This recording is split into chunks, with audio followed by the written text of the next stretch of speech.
na apresentação dessa palestra de hoje, nós gostaríamos de dizer, eu sou João Filho, trabalhador desta casa e também do Lar de Plata, né? Casa de Francisco. E hoje nós temos a palestra do Milton Souza, cujo tema é Jesus e a agonia das religiões. Um tema excelente, né? Jesus e a agonia das religiões. Milton Souza você já conhece, que é da casa de Francisco, e é o mesmo Lar de Plata. Na próxima terça, eu quero que já avise, na próxima terça, o tema será Família ontem, hoje e amanhã. E o palestrante também é muito conhecido da gente, é Luciano Cleiton, da Federação Espírita do Estado do Ceará. Avisar também que toda semana a nossa programação aqui, na semana, ela está da seguinte forma. Começa na terça-feira, grupo de estudo das obras básicas, livro dos médiuns, às 5 horas da tarde. Quem quiser estudar a doutrina espírita, 5 horas da tarde, aqui na terça-feira, o livro dos médiuns. Aí às 18 horas tem um atendimento fraterno. Às 18h30 tem um atendimento espiritual, como o estudo do Evangelho. E às 19h30, agora nesse momento, essa palestra pública. Nas quintas-feiras, não sabia nem que estava sendo filmado, olha. Chega na frente. Deixa eu me ajeitar aqui. Nas quintas-feiras, nós temos o grupo de estudos que se inicia às 6 horas da tarde, onde se estuda o Livro dos Espíritos. Por enquanto, estamos estudando esse livro aí. Às 19h15, temos outro grupo, do qual também faço parte, que é o grupo de estudos avançados. Olha só, que é assim, estudos avançados. Das obras da literatura espírita. Atualmente nós estamos estudando No Invisível, de Leon Denis. E quando é 8h40, a gente começa outro. Não é assim não, não é só isso daí não. A gente vai até mais tarde. A gente está estudando Revista Espírita, pessoal. Começa com o livro No Invisível, continua com a Revista Espírita de 1858, que é a primeira. Não é o início. O outro não é fraco não, meu filho. Estudar uma vez é pouco. No domingo nós temos às 4 horas da tarde o grupo de estudo das obras básicas, também livro dos Espíritos. E às 17 horas nós temos as tardes com o Evangelho, que é um comentário do Evangelho. Faz uma mesa redonda e tem uma pessoa que vai dirigir esse comentário. E nós temos à disposição dos frequentadores e voluntários nesta casa aqui, uma biblioteca e uma livraria, com excelentes obras espíritas. Nós temos também aqui uma promoção social, café com o Evangelho no terceiro sábado do mês. Quem quiser tomar café, só não pode molhar o Evangelho, no terceiro sábado do mês, né? Temos a campanha do quilo, por todos é conhecida. Temos o Bazar Beneficente. As pessoas que desejarem doar alimentos podem colocar na caixa da campanha do quilo ou entregar na recepção. E as doações para o nosso bazar permanente, pedimos que entregue na biblioteca. Como vocês veem aqui, por isso que eu estou falando, meus irmãos, esta casa ela prima pelo estudo, né? Nós primamos pelo estudo das obras fundamentais da doutrina espírita. Isso é importante para a gente aprender que a doutrina espírita ela liberta a consciência do cidadão, ao invés de prender, de fazer aquele cidadão ficar dependente de mim como espírita. Não, a gente tenta libertar ele, mostrar para ele que ele, com o conhecimento, ele vai ser capaz de tocar a sua vida em todos os sentidos. É essa a principal importância da doutrina no dia de hoje. Nós vamos pedir para fazer a prece inicial a nossa irmã Luciana.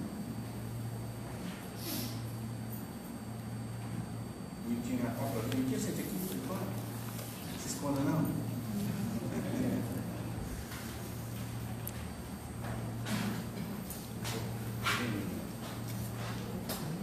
Boa noite, irmãos. Boa noite, irmãs.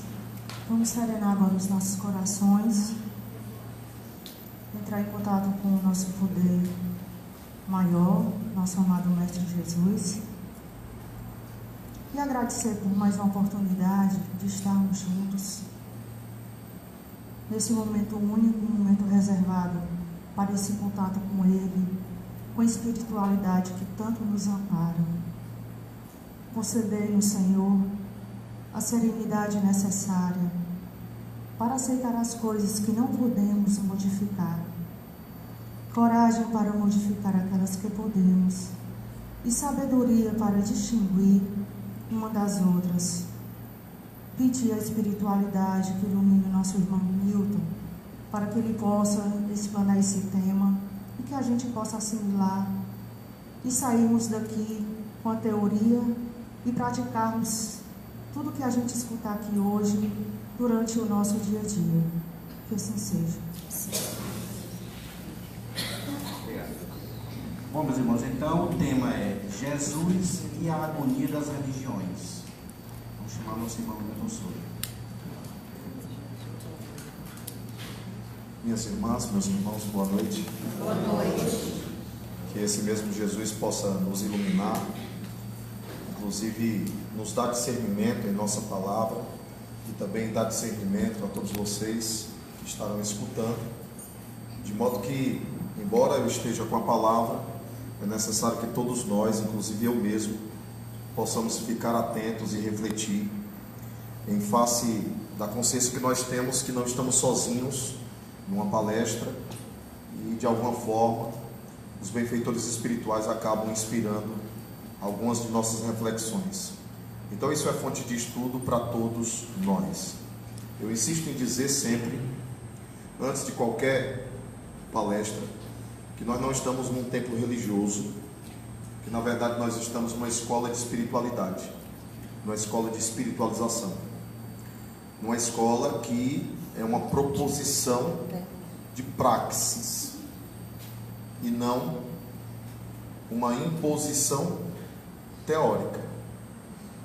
Embora precisemos da teoria, nós precisamos da teoria, nós precisamos de leitura, nós precisamos de reflexão, nós precisamos questionar, analisar, criticar, nós precisamos dessa elucubração, mas, acima de tudo, nós precisamos aplicar alguma coisa em nosso cotidiano, senão tudo isso não valeu de nada, não valeu a pena. Aquilo que enfeita só o intelecto é muito vazio, não valeu a pena.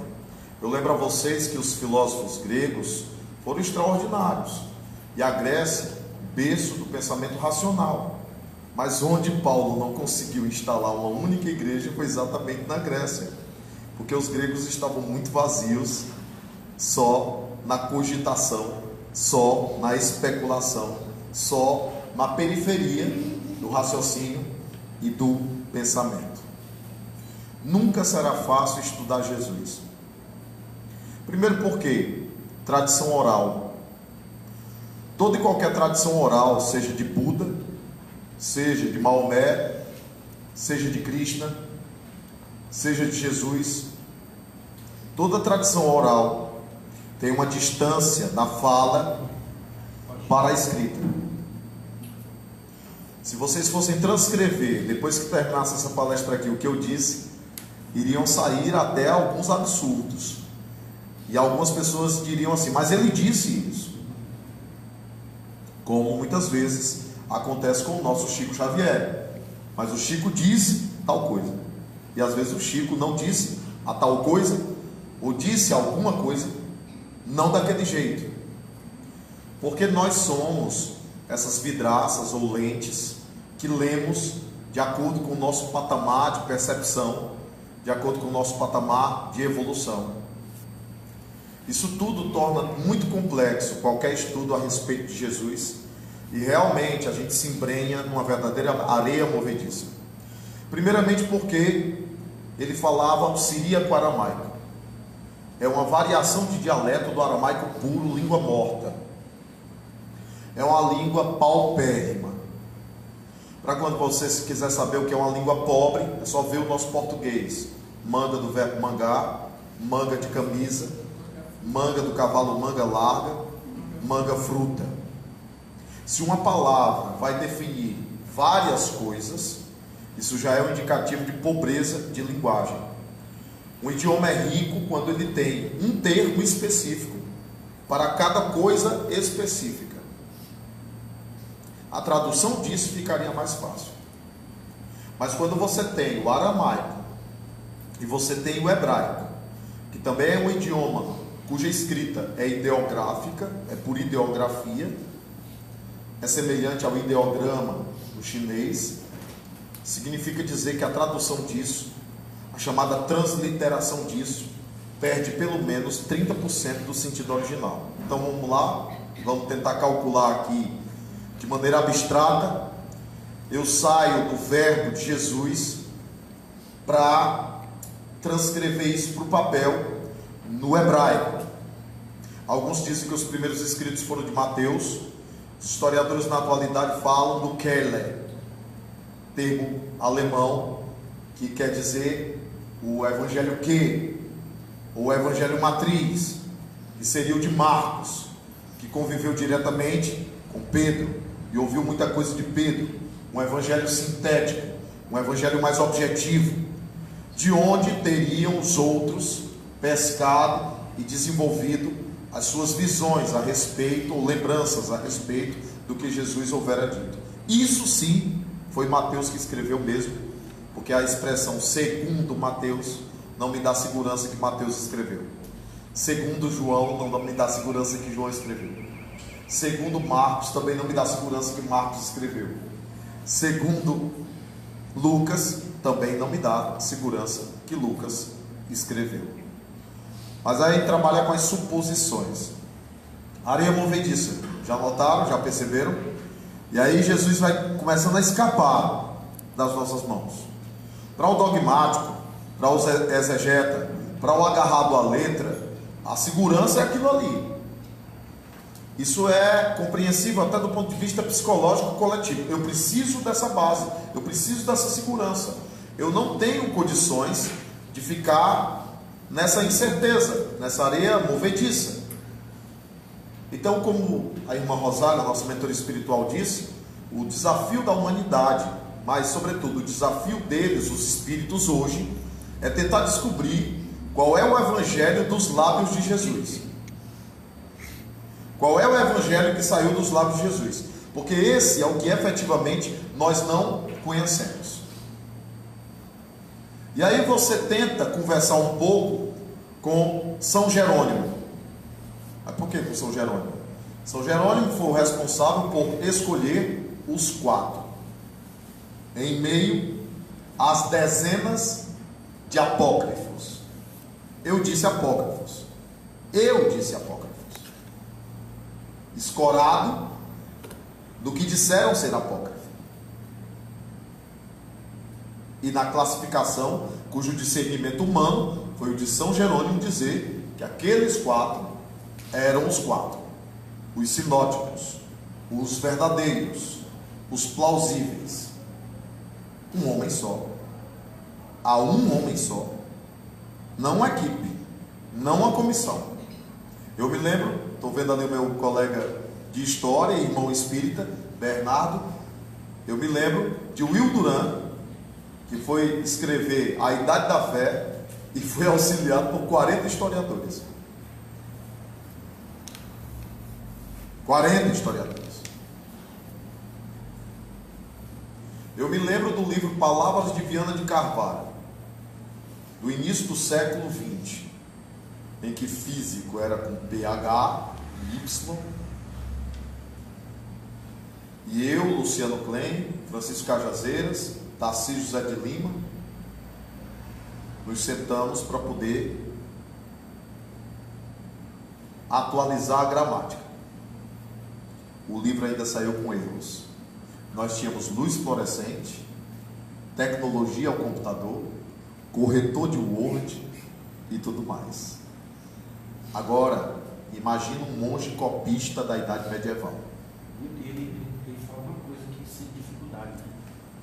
Ele vai fazer esse trabalho. Ele fala que sem dificuldade cidade, né? São Jerônimo. Sim. Por quê? Porque hoje nós já contamos 73 evangelhos. Giramos em torno de 4.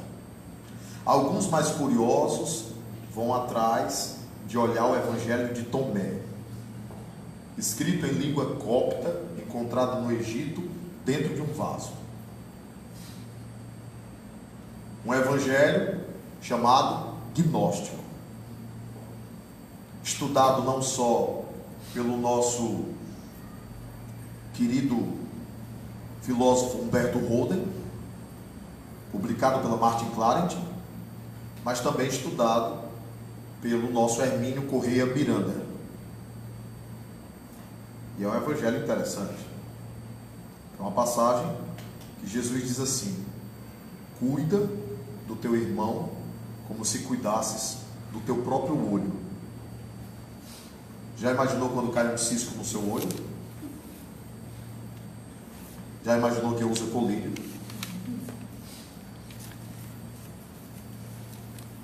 Outra passagem do Evangelho de Tomé, Jesus diz assim: sede transeuntes. O que é ser transeunte?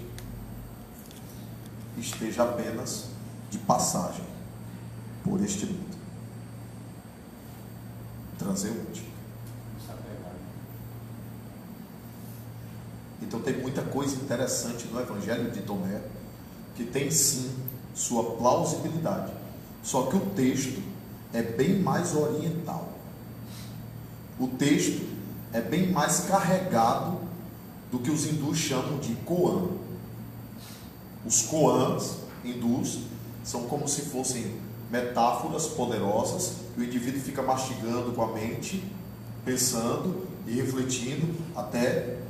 Os gregos tinham isso principalmente através do oráculo de Delfos. Você ia lá fazer uma pergunta ao oráculo, o oráculo te devolvia outra pergunta, você passava uma semana, um mês, 2 meses, uma vida inteira para poder decifrar o que o oráculo te perguntou. Porque a proposição do oráculo era fazer você refletir sobre a sua própria vida. Até hoje o pessoal diz, e até os espíritos disseram, porque era a convenção do mundo, aquela frase daquele filósofo: conhece-te a ti mesmo. Não era de Sócrates a frase. Era do pórtico de entrada do oráculo de Delfos. Eucolonomeai, conhece-te a ti mesmo. Aí imagina, do hebraico para a Vulgata, do hebraico para o latim. Aí imagina, do hebraico para o grego. Eu recorro até à tradução do Erasmo de Roterdã. Traduziu para o grego, não foi queimado. O Lutero, que queria traduzir para a língua alemã, foi perseguido e excomungado. Só não foi queimado porque tinha proteção dos príncipes alemães, da nobreza alemã. Mas tentem calcular, por abstração, as distâncias da boca siríaco-aramaico, já uma variação do aramaico puro, para o hebraico, do hebraico puro para a transliteração, da transliteração, que perde 30% do sentido original, para a Vulgata latina, da Vulgata latina para o italiano, para o francês, para o inglês, para o português. Então digam para mim, o que é que chegou até nós? O que é que a gente conhece para a gente ficar brigando por letra, discutindo, debatendo, polemizando, fazendo 1000 questões? Quer polêmica? Eu vou polemizar. Não se preocupe não, que é comigo mesmo. Quer uma frase? Em verdade eu te digo, Dimas, bom ladrão. Em verdade eu te digo que ainda hoje estarás comigo no paraíso. Tradução João Ferreira de Almeida, mais lida no Brasil inteiro. Diga até a mais confiável. Dentro dessas descontos todos, né? Em verdade eu te digo que ainda hoje estarás comigo no paraíso. Tradução Testemunho de Jeová. Em verdade eu te digo hoje, que estarás comigo no paraíso. Eu te disse quando? Não disse a data. Eu não te disse quando. A mudança de um quê? Da posição de uma conjunção. Eu estou falando de um único versículo. Quantos versículos a Bíblia tem?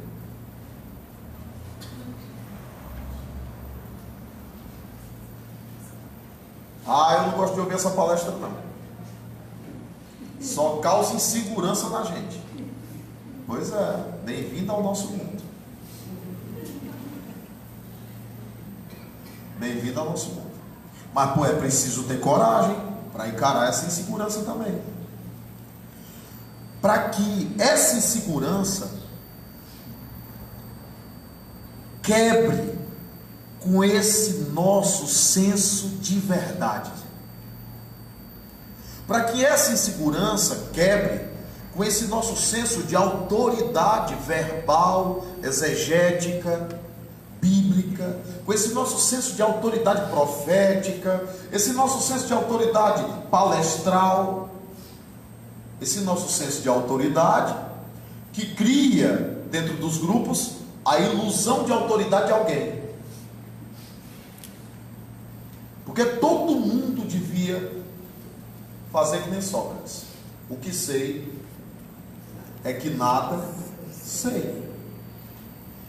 Porque se você tem sinceridade de estudar essas coisas, primeira coisa que eu cheguei à conclusão: eu preciso de mais de uma encarnação para terminar de estudar a Bíblia. A Bíblia! E eu ainda preciso um tanto mais de encarnações para terminar de estudar a obra espírita que Allan Kardec compilou. E eu ainda estou fascinado querendo estudar Vedas, Upanishads. Já que li Corão, já que li Bhagavad Gita. Então tem tanta coisa para ler, para estudar, não é verdade? Um dia desse um menino ateu ficou com raiva de mim, porque ele com 15 anos, eu sou ateu. Eu disse: você com 15 anos já produziu essa convicção, que interessante, tão pouco tempo. Então você já leu tudo que poderia ler a respeito? Já estudou tudo que tinha para estudar a respeito?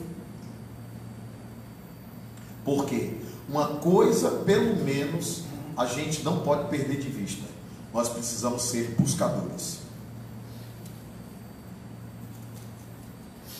Porque na hora que você diz assim: achei Jesus, cadê ele? Todo mundo aqui conhece aquela história do meu colega de trabalho evangélico, que chegou para mim e disse assim: eu encontrei Jesus, hoje eu tenho paz.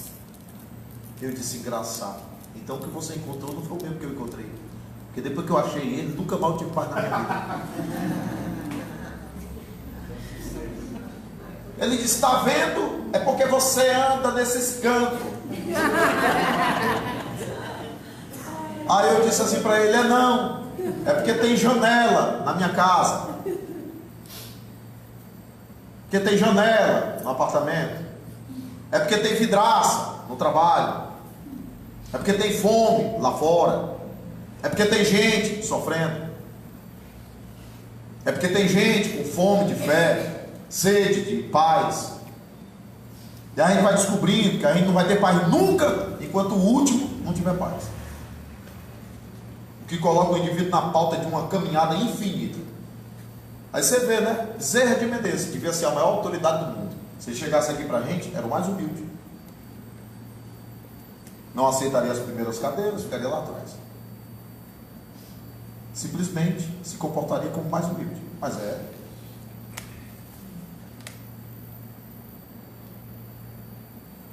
E a gente ainda cultiva, alimenta e cultua a falsidade profética.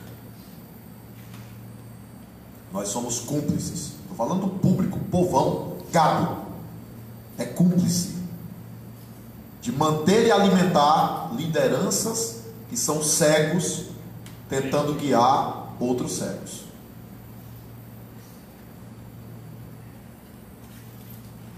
Está muito sério isso. Em todos os meios. Vocês já sabem que eu Eu não estou falando só de movimento espírita.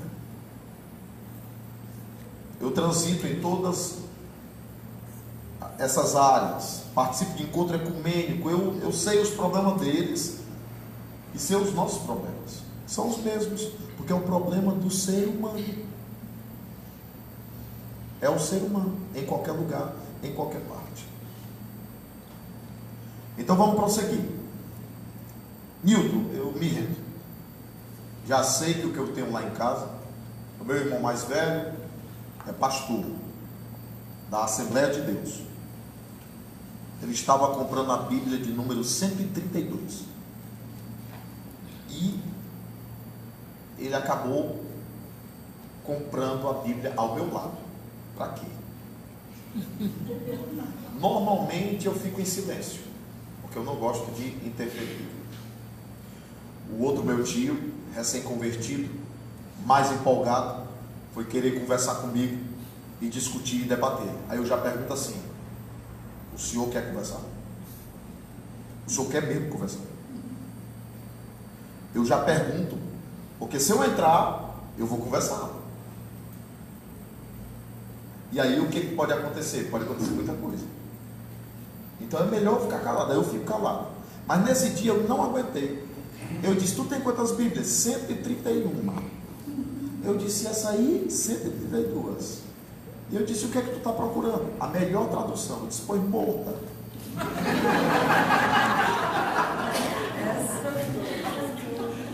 Ele disse: meu irmão, o que é isso? O que é isso, Francisco Antônio?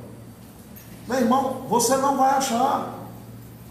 Eu caí na esparrela de achar que a Bíblia Thompson era boa. Eu encontrei 137 erros.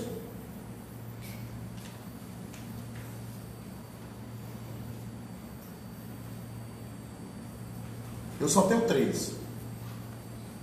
A Scofield,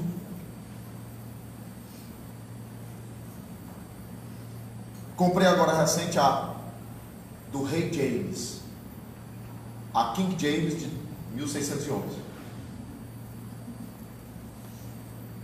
que é boa. E eu tenho uma chamada A Palavra. Por quê? Porque ela tem tradução por palavras-chave, as palavras mais cruciais, mais importantes. Ela tem tradução do grego e do hebraico. Então você fica lendo aqui, procurando aqui, olhando lá atrás. E aí, para cada palavra, você tem pelo menos de 7 a 9 significados. O que você acha? Por isso que os tradutores, que parecem não querer ter muito trabalho, porque eu acho que desencarnam e não terminam de traduzir, eles se escoram noutra que eles acham mais plausível para poder diminuir o trabalho. Mas se você fizesse por análise combinatória, quem é bom de matemática aí, se cada palavra tem entre 7 a 9 significados, quantas formas de tradução eu teria para os inúmeros livros da Bíblia?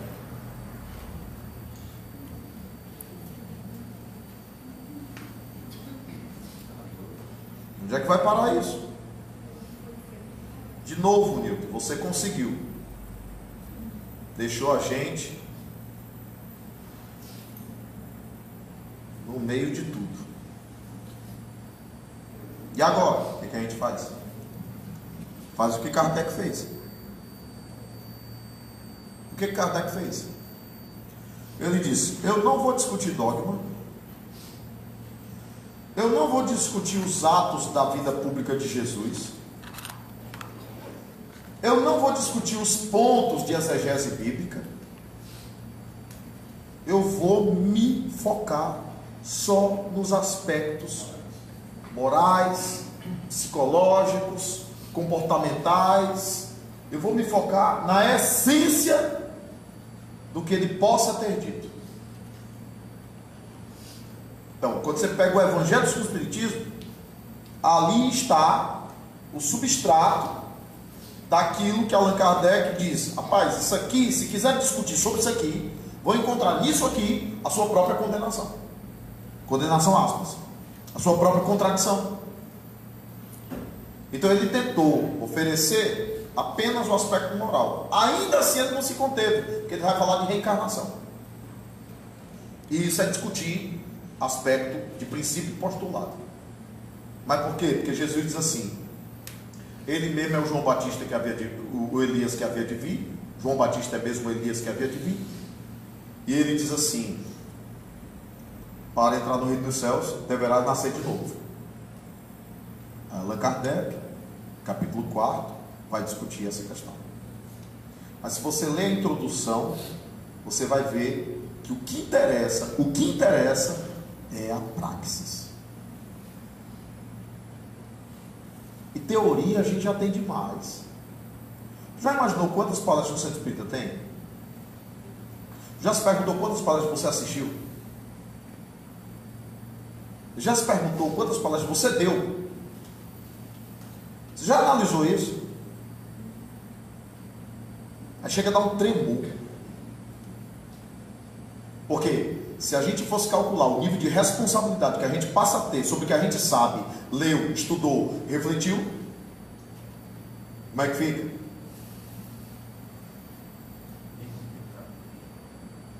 Por isso que também é complicado patrulhar a vida do outro.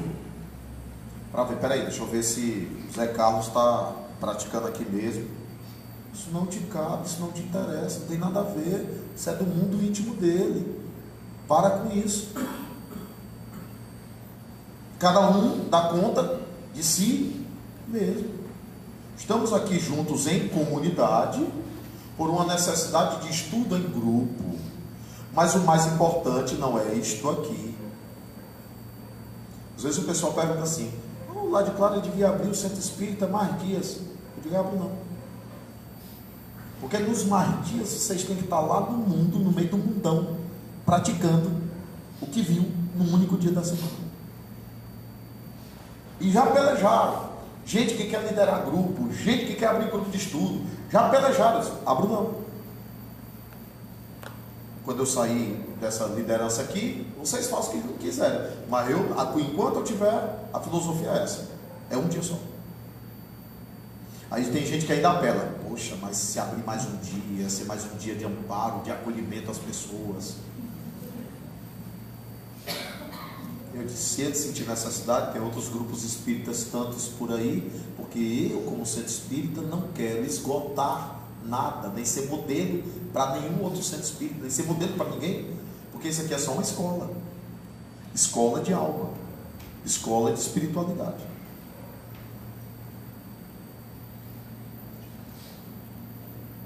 Um dia eu vou chegar onde um amigo meu já chegou, palestrante espírita de larga vivência, está até sumido do movimento espírita, porque está muito ocupado, talvez com o mais importante. O médium da Nora, do Aconteceu na Casa Espírita, o Emanuel Cristiano.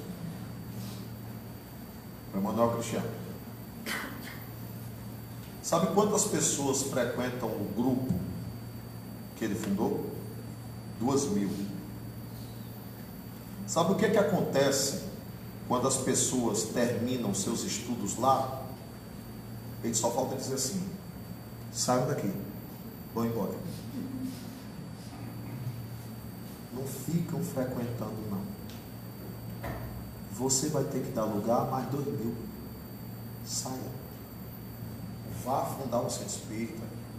Vá pelo mundo ensinar aí. Vá fazer outra coisa. Entenderam onde é que eu quero chegar? Por isso a ideia da Universidade do Espírito. O pessoal fica dentro da universidade, né? Só se passar para concurso de professor, fazer qualquer coisa, fica lá dentro e nada é o aluno. Só se for fazer outro curso, vai fazer outro curso. Aí fica lá. Não, tem que aplicar, né? A engenharia, né? A medicina, né? A matemática. Tem que aplicar, não é? Então a ideia é retomar a proposição de Allan Kardec, que está em Obras Póstumas, projeto 1868, formação de adeptos capazes. A ideia é essa. Mas não pensem que é fácil. Porque eu ando por centro espírita, não é pouco não. É difícil. É difícil você desligar a pessoa do místico, do sobrenatural, do fenomenológico. É difícil. É difícil. Eu já contei para vocês que eu botei um médico para pesquisar um médico de cura. Eu botei um médico para pesquisar um médico de cura. Daqui a pouco o médico estava entrando em transe. Eu disse, homem, o que é isso, rapaz? Quer dizer que agora tu não é médico, tu é médium, é? E aí a briga foi feia, porque eu tentei desfazer na cabeça dele, eu tentei dissuadi-lo da perspectiva anímica daquele processo. Cadê que ele se convenceu mais?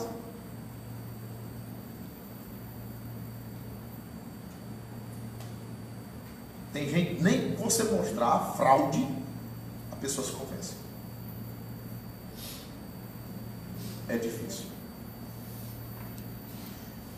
E o pior é que quando a gente lê a doutrina espírita, Kardec quer nos afastar do sobrenatural para dizer que não é sobrenatural, é natural. Porque na verdade se tratava de lei desconhecida, mas é uma lei como outra qualquer, que sempre funcionou, desde que o homem é homem, e que não depende de rito, ritual, paramento, movimento, mímica corpórea, isso, aquilo, para poder acontecer.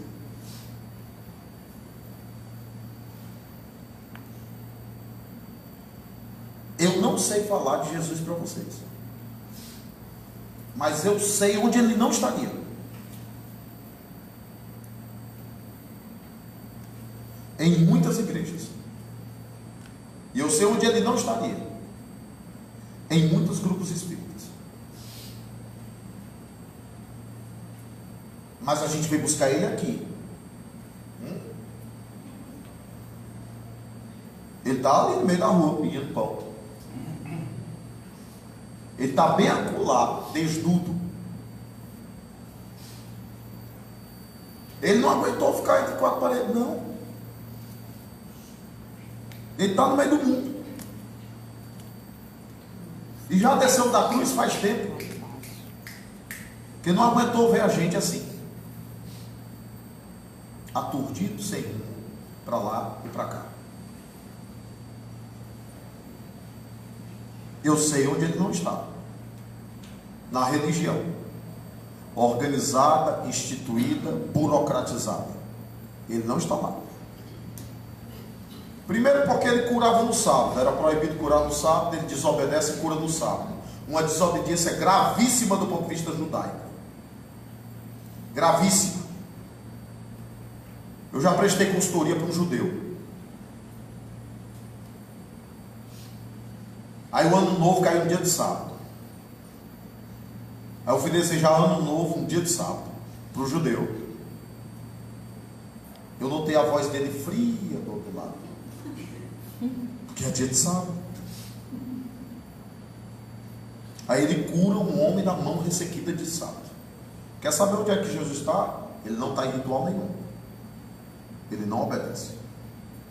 Ah, mas teu discípulo não lavará as mãos, não. E por acaso é o que entra pela boca que mancha o homem? É o que sai da boca que mancha o homem. E a samaritana era para ser atendida por ele. O samaritano é um ser vil da sociedade, um indivíduo sem empréstimo, sem valor e sem nenhum conhecimento de natureza teológica. Como é que ele vai conversar com uma mulher que estava no 5º casamento dela? Para quem tiver preconceito, com o Fábio Júnior. Então, ele vai conversar com uma mulher, um Rabone, assim denominado, Rabone, que significa mestre dos mestres, conversar com uma mulher, sozinho, no posto de Sicá, com um discípulo dele assim. Mestre, cuidado, mestre. Pode estar vindo gente.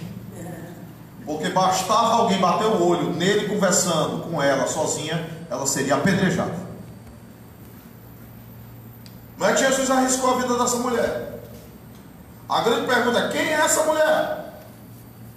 E por que ele reservou a ela o segredo do seu evangelho? E o segredo da sua transreligiosidade? Para usar um outro termo bonito, para fugir da palavra religião. Já estão desgastados. Kardec também fugiu dela. Nunca afirmou que o Espiritismo seria uma religião.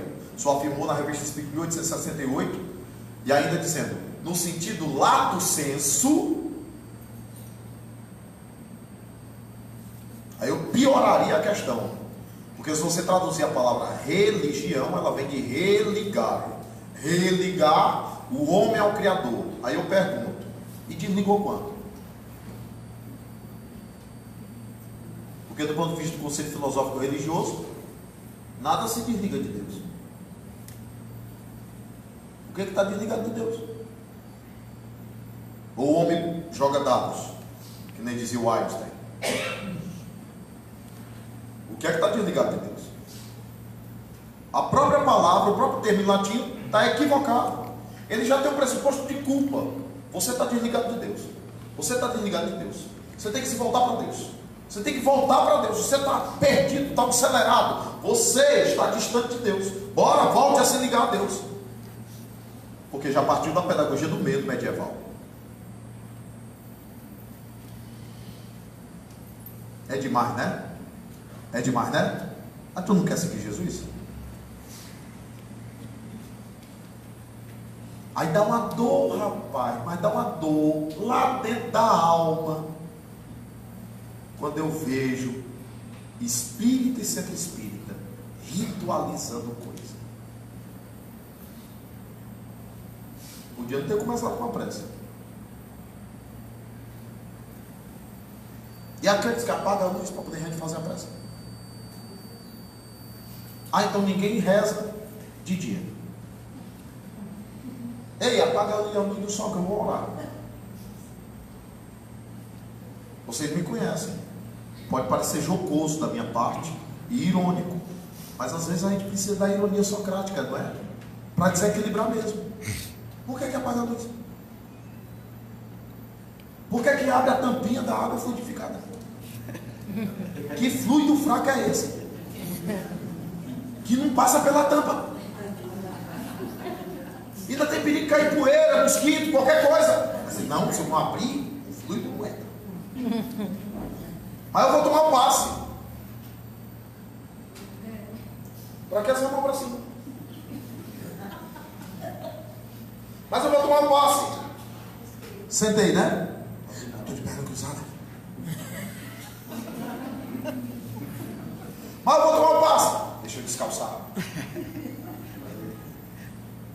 Isso aqui é para fazer fio terra? Com todo respeito aos umbandistas, com todo respeito aos meus irmãos umbandistas que têm sua cultura. Sou professor de história, meu amigo ali também. A gente tem que respeitar todas as culturas. Mas o espiritismo é ruim de se praticar. Primeiro porque não tem que ajoelhar, não tem que fazer sinal disso ou daquilo, não tem símbolo, não tem nada. Aí você tem que orar. Não tem imagem, não tem altar, não tem roupa especial, não tem um incensozinho pelo menos, não tem uma velhinha, não tem nada. Rapaz, é muito difícil ser espírito. É muito difícil ser espírito do ponto de vista doutrinário. Não estou nem falando do moral, não. Eu estou falando do ponto de vista doutrinário mesmo, da praxis de ser espírita. Porque não tem nada, pode estar no meio da rua, no ponto do ônibus. Aí o espírito diz assim: mesmo que você esteja no ponto do ônibus, você se liga a Deus. Principalmente quando pisar no seu pé dentro do ônibus, você Senhor.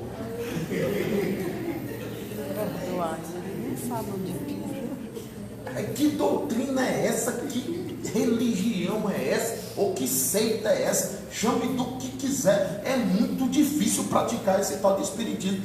Por isso, eu estou botando minha barba no molho e dizendo: Nilton, paciência, paciência, paciência. Eu disse esses dias para o Bernardo: paciência, vamos esperar.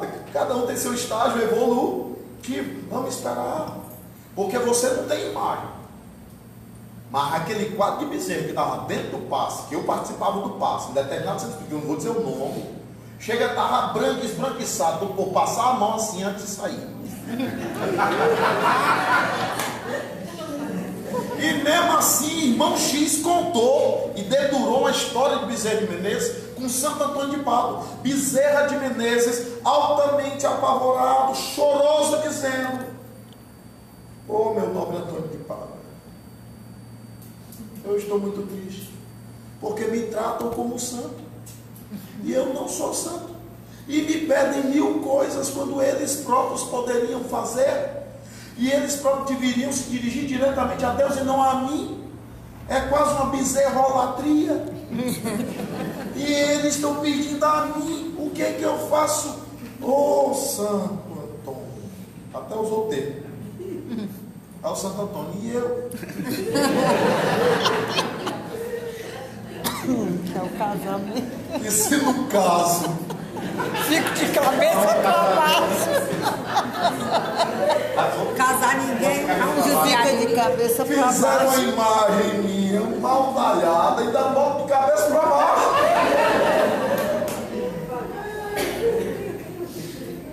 Porque o ser humano, ele quer pegar, ele quer controlar, ele quer ter horário. Se não for naquele horário, ele não tem a bênção. Ele quer criar uma disciplina para poder sentir que está sendo ungido, abençoado, está sendo agraciado, que a oferenda dele está sendo aceita, que a oração dele está sendo aceita. O ser humano precisa de matéria. Aí não uma doutrina espírita dessa, tirar a matéria todo dia do indivíduo. É desesperador um negócio desse.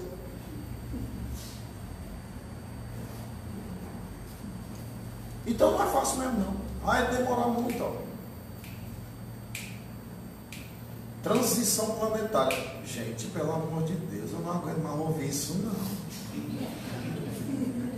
Transição, vocês têm certeza que está havendo transição planetária? Liga a TV para tu ver a transição.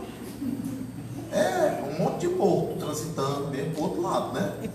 Gente matando, gente roubando, gente mentindo, religioso cheio de escândalo, levando um monte de fiel.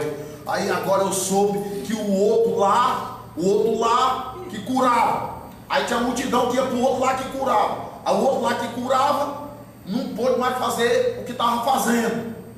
Aí sofreu lá o processo e a prisão. Aí o povo, ao invés de aprender, rapaz, nós precisamos de carne não, nós precisamos de Deus mesmo. Ao invés de aprender, não, migrou tudinho para um outro. Eu estou contido aqui, mas se não tivesse essa filmagem aqui, eu falava. Tem problema não, rapaz. Tem filmagem. Mas me diga se não é uma coisa séria. Eu disse: meu Deus, é agora. Porque eu dizia assim, não, eu dizia em palestra, graças a Deus aconteceu. E o pessoal: mas Nilton, mas como é que você diz graças a Deus aconteceu? É necessário que venha um escândalo. Porque na hora que você puxa o trigo com o joio, pelo menos vai ter que vir o trigo. Mas cadê que aprendeu? Não, o ser humano ainda precisa de altar, de pegar, ainda precisa de tudo isso. Então fica muito difícil. Fica muito difícil esse tal de espiritismo. E olha que ele ainda está aqui no Brasil cheio de religião na cabeça. Porque tem tanta filosofia no espiritismo e tanta ciência no espiritismo inexplorada. Eu fico dando pau assim, toda vez que eu vejo uma conquista do IPCE, Instituto de Pesquisa e Ciência Espírita, que foi fundado, eu chego a dar palma. Aí o grupo agora disse que quer uma transcomunicação lá no Lado Claro. Eu disse: pois vá, meu filho, vá, bora ver, faz cota, compra aparelho, faz tudo, vamos atrás. E o Nilton quer pesquisa, a psicografia, bora pesquisar, a grafoscopia, bora pesquisar. Mas por quê? Porque espiritismo só existe se ele é trino. Se não for trino, não é espiritismo. É qualquer outra coisa. E aí, se não tem desvio agora, vai ter mais tarde. Mais cedo ou mais tarde. Se afastou da ciência, da filosofia. Se afastou da religião, viveu só ciência e filosofia. Se afastou da filosofia, viveu só ciência e religião. Se não for trino, se desequilibra. E é por isso que nós vemos o que temos visto por onde eu ando. Porque as pessoas têm preguiça de estudar e de ler. E elas querem aprender por atalho. Elas querem aprender assim. Grande coisa isso aqui, nossa, aqui, ó. Essa brincadeira aqui. Eu estou usando de didática, sinestesia. Eu estou usando de retórica. Eu estou usando de oratória. Eu estou usando de tom provocativo. Eu estou usando de ironia. Eu estou usando uma série de técnicas. Mas o que vocês vão absorver é só 30%. Não tem como. É só voz e ouvido aqui. Não adianta. É pedagógico. É 30% só que vocês vão absorver. Por isso que grupo de estudo é que tem mais funcionalidade e mais afetividade. Porque o grupo de estudo tem debate. O grupo de estudo vai esmiuçar. O grupo de estudo vai simplesmente trabalhar cada item. O grupo de estudo tem mais produção do que essa massificação. Isso aqui tem o seu momento, com certeza tem sua importância, mas tem que ser conjunto com o resto. Então as religiões estão agonizando. Alguém tem dúvida? Alguém tem dúvida? Calcule estatisticamente o quanto as religiões já mataram. Alguém tem dúvida? As religiões estão agonizando. Alguém tem dúvida? Faz quanto tempo que o cristianismo existe no mundo? Quantos cristãos existem no mundo? 3,2, quase a metade. 3,2 cristãos no mundo. E aí? Cadê a mudança? Já mudou o planeta? Ó, já faz 2000 anos, tem 3,2. E aí? Cadê? Então está faltando alguma coisa. Aí eu perturbei a irmã Rosália, vocês já sabem. Perturbei a irmã Rosália. Mas qual é o problema? O espírita tem 20 anos de casa. Mas ele é do mesmo jeitinho de quando eu encontrei ele, no primeiro dia que ele entrou na casa espírita. Qual é o problema? Não, mas ele já tem. O 1, o 2, o 3, o 4, o avançado, o profundo. Ele já tem esse negócio tudo aí. E qual é o problema, rapaz, desse indivíduo que não muda? A irmã Rosário me deixou quarando 1 mês e meio, sem resposta. Ela disse, pense. E o burro aqui não chegou. Até que ela disse assim, o problema é o método. E a distância entre a razão de ser do estudo, o sentido do estudo e a vida de cada um. Aí eu disse, a senhora falou grego. Traduza. Aí ela disse, estude a sua dor.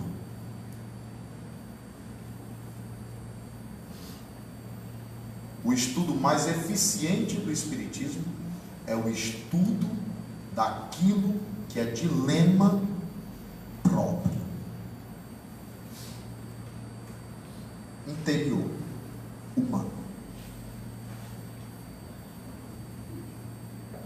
Aí você começa a perceber que está tudo pelo avesso. Como assim?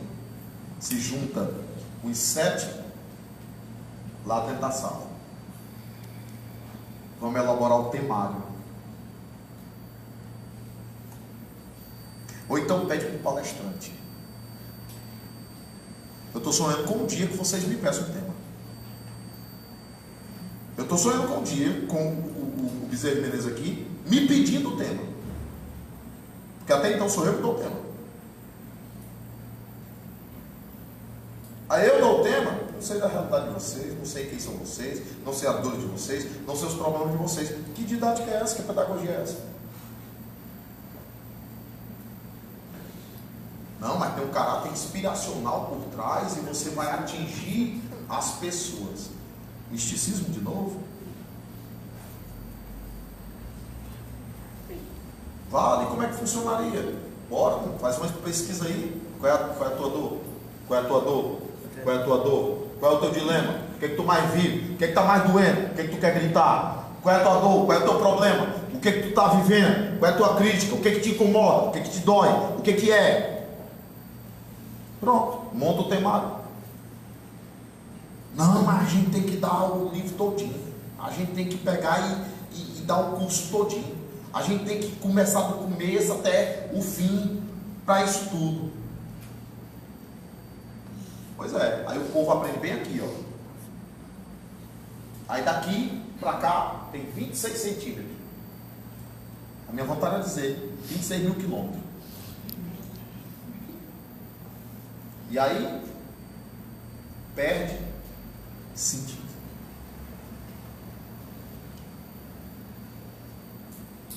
Quer saber como perde sentido? Ó, tá vendo a guerra lá na Síria? Terrorismo. Aconteceu e tá todo mundo chocado. Não, pronto, pegaram a Dandara. Cadê a Dandara? Espancaram a Dandara, não foi? Mataram a Dandara, não foi? Aí não pode ser um tema, não.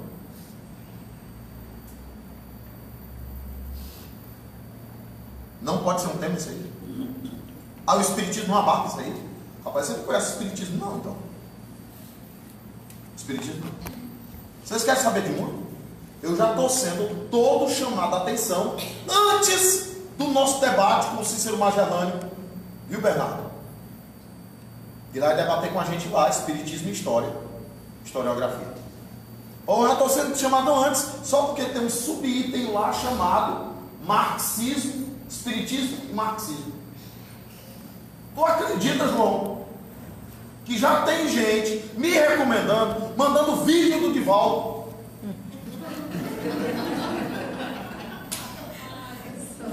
Como ele diz assim: ei, olha aqui, aprenda, viu?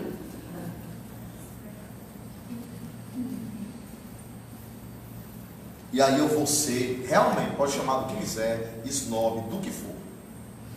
Quem nunca leu a obra, fique calado. E fale nada, não. Não critique a reboque. Tá? Se você for honesto, amanhã vá sentar e vá ler. Vá ler a obra. A mesma coisa a gente faz com Jesus. A mesma coisa.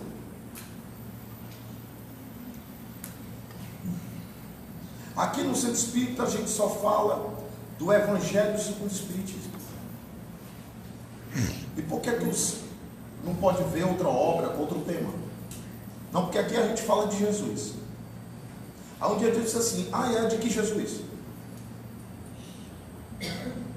Meu irmão, de Jesus. Qual? Jesus. Tem muitos. Como assim tem muitos? Tem só um? Tem muitos. Tem um Jesus católico, tem um Jesus evangélico, tem um Jesus espírita, que esse eu ainda estou procurando. Onde é que eu escuto uma palestra espírita sobre Jesus? Porque as palestras sobre Jesus em centro espírita são todas carregadas de resíduo das outras referências. Das outras referências. E quem é esse Jesus? O que sentava com as crianças no chão. E quem é esse Jesus? Aquele que não tinha preconceito com a mulher adulta. E quem é esse Jesus? Aquele que simplesmente não olhava hierarquia. Hierarquia não era poder nenhum. E quem é esse Jesus? Aquele que lavava os pés dos discípulos. Ninguém viu ainda ele. E quem é esse Jesus? Aquele do meio da rua, que disse: quando eu tive fome, me deste de comer. Quando eu tive sede, me deste de beber. Quando eu estava nu, me vestiste. Quando eu estava doente ou na prisão, foste me visitar. Quem é esse Jesus? Aquele que olha para um Dimas. Um Dimas. E simplesmente acolhe o Dimas. Porque se fôssemos nós, você é um ladrão. Você é um bandido. E lugar de bandido onde é? Aí o homem oferece o paraíso para um bandido. Tu quer maior quebra de paradigma do que isso? O cara oferece o paraíso para um bandido. E eu que sou frequentadorzinho, e estou lá, e eu cumpro com todos os papéis, eu não tenho direito. Aí ele ainda afronta os religiosos de sua época. Que Jesus é esse? Ele afronta, diz: vós, fariseus, que devoram as casas das viúvas.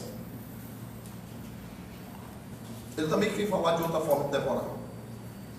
Vós, fariseus, que ficam na porta do reino dos céus. Na porta. Porque a síncope do religioso é ficar na porta. Ele não deixa você entrar, ele também não entra. Ele diz: vocês não entram, nem deixam os outros entrar. Pois em verdade eu vos digo que as prostitutas entrarão antes de vocês. E os publicanos e pecadores entrarão antes de vocês. A gente ainda pergunta: onde é que está Jesus? No mundo religioso é que não está. Porque o mundo religioso é o lugar dos santos. E o mundo religioso é o lugar das pessoas perfeitas. E o mundo religioso é o lugar das pessoas que já não tem mais o que fazer, porque elas já estão cumprindo seus papéis, o reino do céu está garantido. E o mundo das pessoas, sem generalização, só para dar o desconto, né? Sem generalização. Quase sem generalização. O mundo religioso é esse mundo de plenitude. Não tem umas blusas agora que a gente está usando? Plena. Plena. A pessoa está dando um recado, né? Porque ela levou um fora, plena. Ela está dando um recado. Apesar de não estar com ninguém, eu estou plena. Então a verdade é essa. Então, a gente não notou que esse mundo está falido, agonizante. Não serve mais esse modelo. Esse modelo não serve mais. Meu amigo, é escândalo atrás de escândalo, é gente com síndrome de pânico, é gente com depressão, é top do top não sei o quê. E quando começa a ficar famoso, começa a ficar com autoridade, começa a detonar com todo mundo.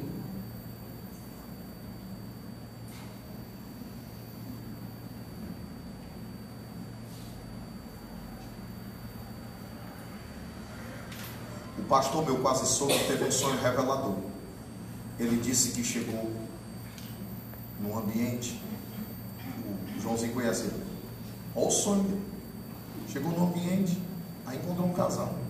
Aí perguntou para a mulher: está tudo bem com vocês?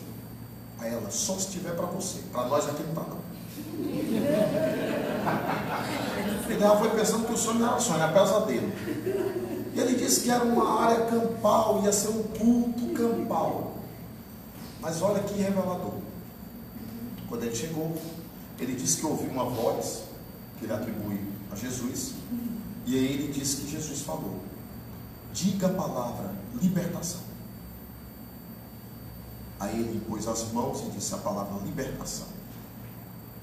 Aí disse que o povo começou a louvar e começou a se mexer. Aí disse que outro líder religioso lá do sonho chegou para ele e disse assim: por que você fez isso?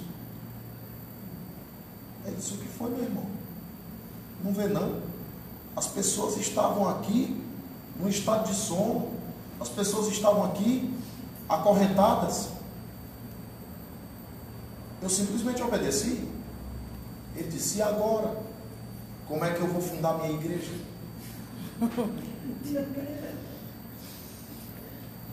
Ele sabe que ele é diferenciado. Ele está fora dessa parábola, né? Dessa curva. Revelador, né? Se agora, como é que eu vou fundar minha igreja se esse povo está desperto? Assim também é no meio espírita.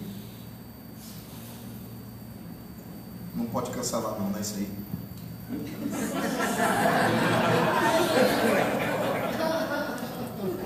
Pode cancelar.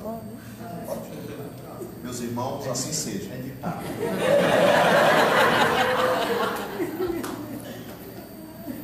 Tu quer que cancele a palestra Fechou? toda? A palestra toda? Não, isso é agora.